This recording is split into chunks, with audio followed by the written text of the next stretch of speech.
Welcome to History Adventuring. This is episode number 83. I'm Brad Hall, and today I'm an old man on campus at ASU in 1982.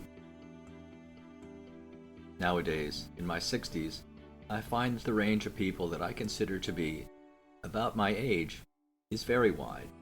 From the young whippersnappers who are just barely qualifying for a senior discount, to the wise and venerable ones who have made it past 70. When I was going to ASU, I recall really feeling my age because there's a huge difference between someone who has recently graduated from high school and someone who's been away from it for many years. I was an old man on campus, and I knew it.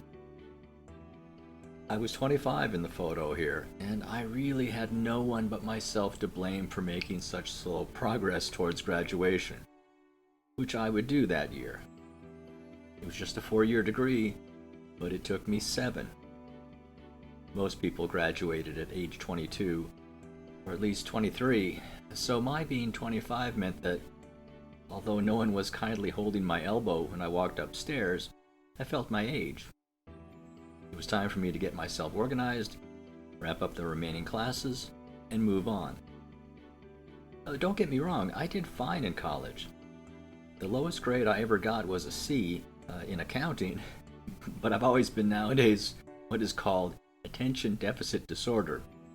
And if a class interested me, I'd sign up for it, even if it wasn't required for graduation. I took all the classes for advertising, even though they weren't required for my graphic design degree. My goal in college was to learn stuff, which I did.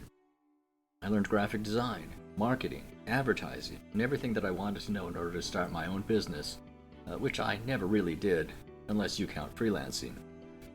In all of my professional career, no one ever asked to see my diploma, or what grades I got, or how long it took me to get through college.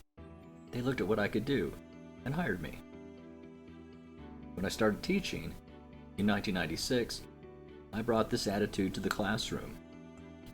My goal was to teach skills that people could take into the marketplace, things like Photoshop, etc. Yes, of course, there were pieces of paper with letters on them, but I knew that it never mattered. And I often saw elderly people, especially when I taught at the community college, who were well over 22 and feeling self-conscious about being there. But I knew that age was just a number, and that it's never too late to learn. This has been History Adventuring. I'll talk to you later.